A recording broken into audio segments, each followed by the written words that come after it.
Hi, everyone. This is Katie Mann. I am the Assistant to the Director of Standards.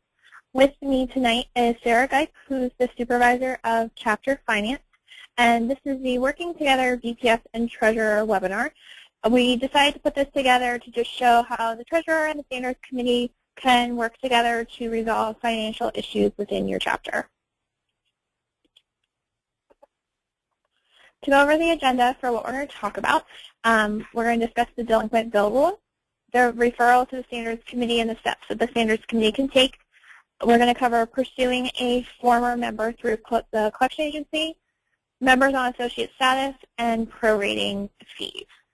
So I'm going to have Sarah start off with the delinquent bill rule. Okay, the delinquent bill rule is kind of the nickname for what we have the guide. It's the guide for how to handle financial situations within the chapter. It's located in each individual chapter standing rules. We do have a model on the CAPA website, so make sure you go to the Treasurer Resources to see the guide as to how you can set up these rules. But what it does is it stipulates that the bill should be paid in full at the beginning of the semester.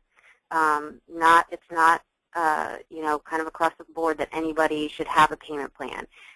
It is an expectation that the bills are paid in full with that first bill. The terms for the payment plans and who can approve it, and again, not all members are afforded a payment plan. We recommend only 10 to 15% of the chapter in order to prevent the money trickling in throughout the term. There should be an application process and a means to who can approve those payment plans. And then once the payment plans are approved, you need to make sure you're signing payment plan, that the members are signing payment plan agreement. It also stipulates the number of days between the due date and the referral to the Standards Committee.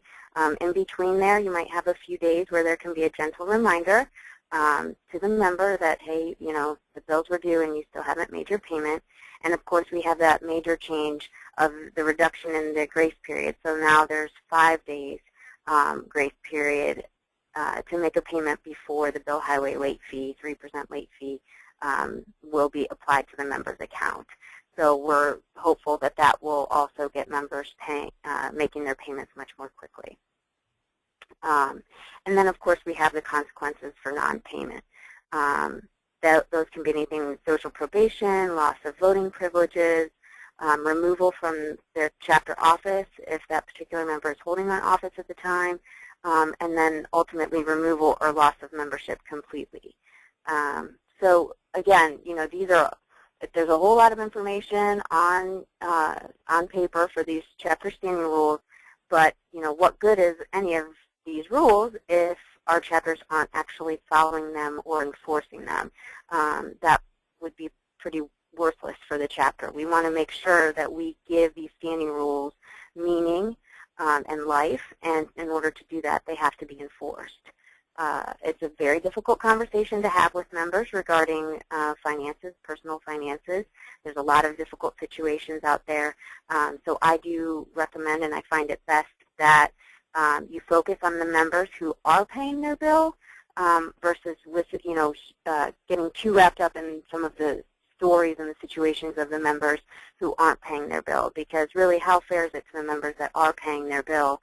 We really do owe it to them and to the success of the chapter and our delinquent bill rule itself to enforce these policies without exceptions.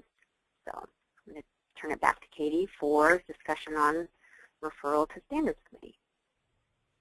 So if you haven't already yet, your Standards Committee should be assigned their liaison role, and one of those liaison positions is the finance liaison.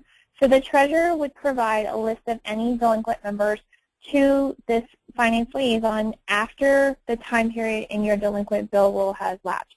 So if your delinquent bill rule says 5 days, after that 5th day, the treasurer would turn over the list of who still owes money to the chapter. The treasurer should also be notifying the liaison throughout the year if members fail to pay for optional items that they committed for. Say your chapter has a shirt order for a social event, a member signs up and she doesn't pay for that shirt.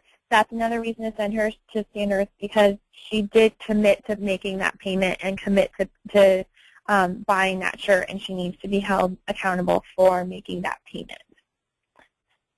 Once the Standards Committee receives a list of who is delinquent, at that time they should be scheduling conferences with all of those members regarding that money that they owe the chapter. If the member comes into the conference and they say that they've already paid Bill Highway, maybe they paid between when the treasurer handed over the list and when they met with the Standards Committee, they should be asked to log into Bill Highway and show that it's showing a zero balance on their account. If they say that they mailed in the payment or their parents mailed in the payment, then there needs to be a follow-up plan between the finance liaison and the treasurer to confirm that that payment does actually process through. If the member comes in and she requests a payment plan, maybe she's waiting on a loan, she can't make the payment right away, the Standards Committee can choose to either refer her back to the treasurer or more preferably, they would set her up on a standards enforced payment plan right away. And the reason why we say it's a little bit better to have the Standards Committee set it up is because she's sitting there in a meeting with the Standards Committee saying she needs a payment plan. So you have her undivided attention and you can get her to agree to it right away. Anytime that you make an agreement for payments after the invoice date has already passed for your chapter in that term, the member does need to fill out and complete a promissory note. This model version is located on the Treasurer Resources on the CAPA website. It walks you through, where to add the member's name, how to break out what the payments are, and the member just signs that document. A promissory note is a promise to pay. So she's just agreeing to make these payments by whatever the date is. Say she's going to make 3 payments over the next 3 months. The member is agreeing to that. The promissory note does not take the place of a probation form. So if you're putting her on a standards enforced payment plan and you're putting her on probation, you need to have the promissory note completed as well as the probation form. If the Standards Committee deems that probation is appropriate, they should take a look at the suggested guidelines for specific situations document that's located under the VPS resources on the CAPA website for term ideas related to finance. And that way you're really giving her terms related to the issues that she's being called into standards for. Members who are on probation need to be given a clear deadline for payment or part of their payment plan. The Standards Committee can consult with the member when making these deadlines, but you should also take into account, like Sarah was saying before, what is in the best interest of the chapter as well. So if they're saying that there's a loan due in 2 weeks and they can pay everything in 2 weeks, then that might be great. If they're saying they can only make $50 payments in 2 months, that really doesn't benefit the chapter to wait 2 months to only receive $50 of their entire bill. So you want to take that into account, but also consider the fact that the chapter is relying on this money to operate. And again, once they're put on probation with any deadline for the payment or the payment plan, they do need to complete a copy of the promissory note. Another thing to remember with financial delinquency is that members who are delinquent and on probation can be restricted from attending social events as part of their probation terms. This is something that any chapter can do. You do not need approval from the Director of Standards or the Assistant Director of Standards in order to put somebody on social probation if they're on probation for owing money to the chapter. It's a result of they need to pay. And you just need to make sure that they are actually on probation and the social events that you're restricting them from fall within that probation time frame.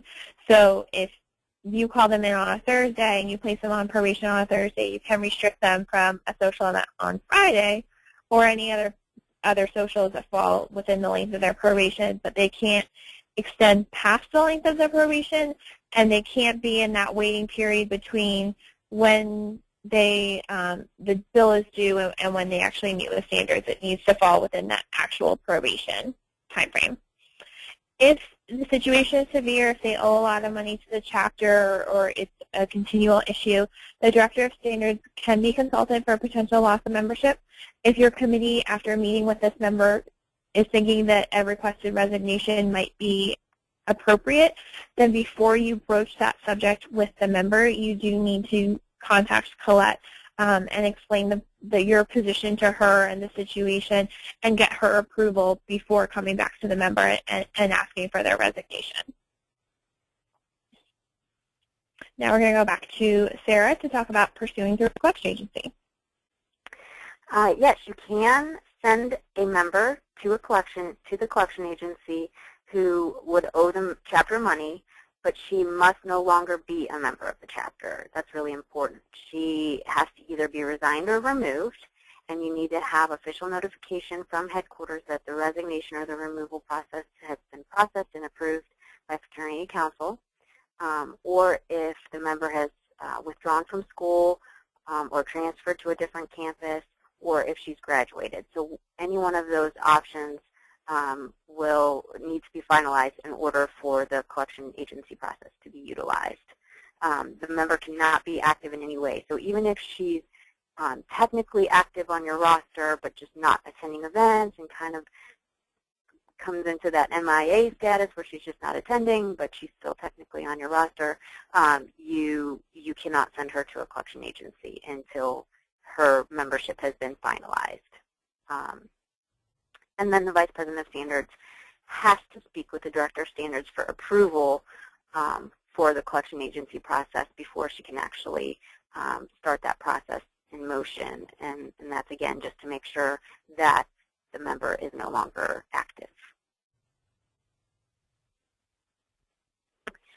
Once the Vice President of Standards has received the approval from the Director of Standards, then she can notify the Treasurer and the Finance Advisor of that approval, and what that does is allow the Treasurer to move forward with her responsibilities in this process, and that is to send 2 warning letters via certified mail with return receipts.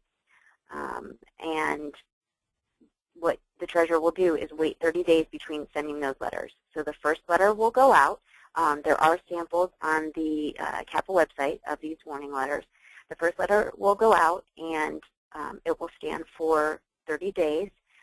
And then a second letter will go out, and that will stand for 30 days. And if the chapter hasn't received any correspondence from the member, there hasn't been any attempt to pay or any attempt to utilize a payment plan to pay off the balance, at that point is when the chapter can go ahead and move forward with contacting Bill Highway to start the collection process on the member. Now, one thing to remember, though, there is a $25 fee from Bill Highway for the referral of that member. It's just deducted automatically off of the chapter's Bill Highway account, but the chapter will be reimbursed that $25 if the funds are received if the former member pays the balance in full. But it is important to note that just because you pursue the collection process doesn't mean you'll actually receive payment from the member. She can still avoid the collection notices that come from the Bill Highway Client Care Team or the collection agency that they partner with. She can ignore those notices and still fail to pay. But what this does do, it puts a mark on her credit report, a negative mark. So, of course, there's your consequence for this delinquent balance. And you definitely don't want to pursue this for small balances, anything, $100 or less, and depending on the size of your chapter, possibly, a couple $100 or less. You would just maybe want to write those balances off as bad debt instead of pursuing collection agency over it, because it is a last resort. It does negatively affect their credit rating, and so we don't want to get in the habit of just sending every member who has a delinquent balance to collections. It should be reserved for especially difficult situations. I know it's unfortunate, but we do have some situations out there where members are carrying balances over from term to term. They may even live in the facility, and they might have large outstanding rent payments owed, and so we want to make sure that we're making our best attempt to collect that money, especially in those difficult situations. Okay, so I'm going to turn it back to Katie for associate status. So members who are going on associate status, and this is somewhere that's kind of a gray area for a lot of chapters, which is why we wanted to discuss it. The members who are going on associate need to submit a prepayment of any applicable fees before the start of their associate status term to ensure that that payment is received before they leave campus.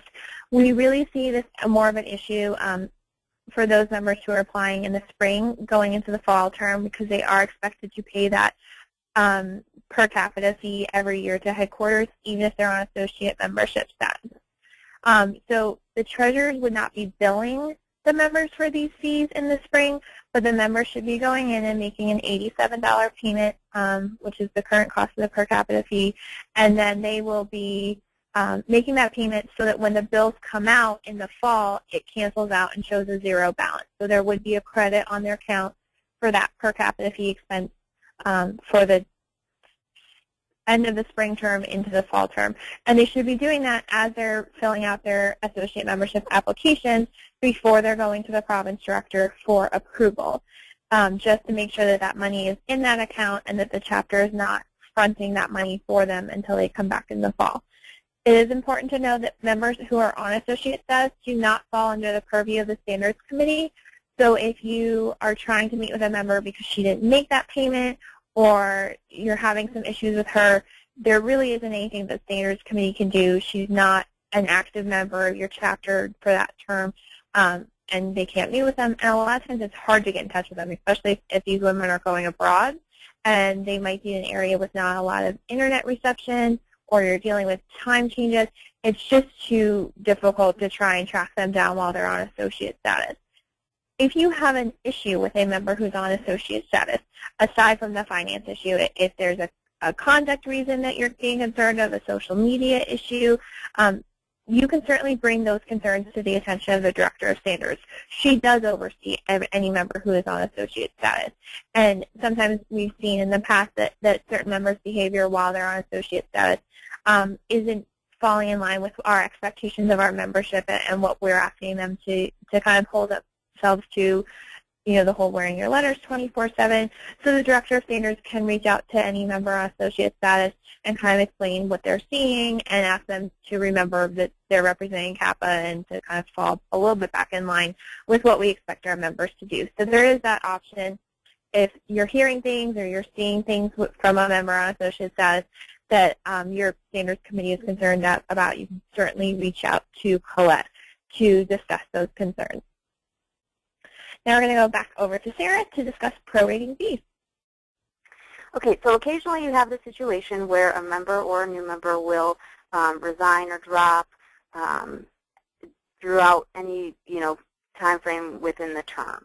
And so whenever that happens, we definitely want to take that extra step and prorate the fees. This is it's a fair process for both the member and also for the chapter. So what's important is that your chapter standing rules clearly state the time frames for when a member's fees can and cannot be prorated.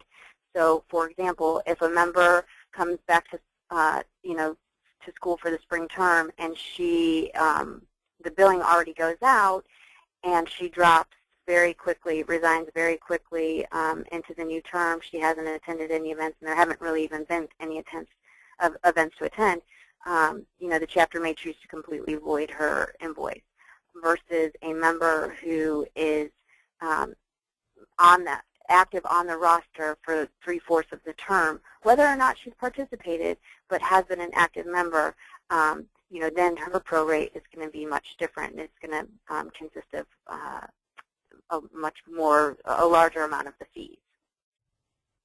And that's also a good example for if a resignation is not processed before the fees to headquarters are due, your chapter will be charged any appropriate fees for that member. So, for example, if a member submits her resignation letter September 15th, then since that's before the October 30th due date for the per capita fees, as soon as her resignation is marked in key reports, the chapter will be credited for her fall per capita fee. However, a member that resigns and submits her letter November 10th, since it's past that October 30th date, the chapter is still going to be held responsible for that per capita fee, and so we therefore will prorate the bill to include that fee on the member's balance so that we are recouping that and the chapter isn't losing out on these funds. There are examples on the model delinquent bill rule for how to handle these resignations and prorates, so you definitely want to go there for guidance. And again, it's important to prorate to the date that the resignation letter is submitted or when the member has left campus. And we really want to try to utilize this process as soon as we know a member is resigning or leaving campus. This allows us to stop the billing process.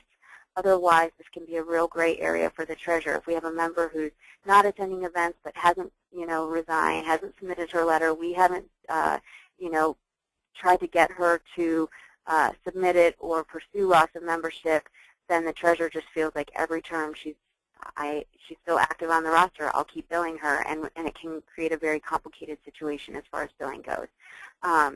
So prorating, again, it allows for communication not only between the chapter roster, key reports, and headquarters, but also communication back to House Board, so they're also aware of the membership number changes that are taking place throughout the term, and they can change their chapter billing accordingly so that everybody's data and expectations, everybody's on the same page about that.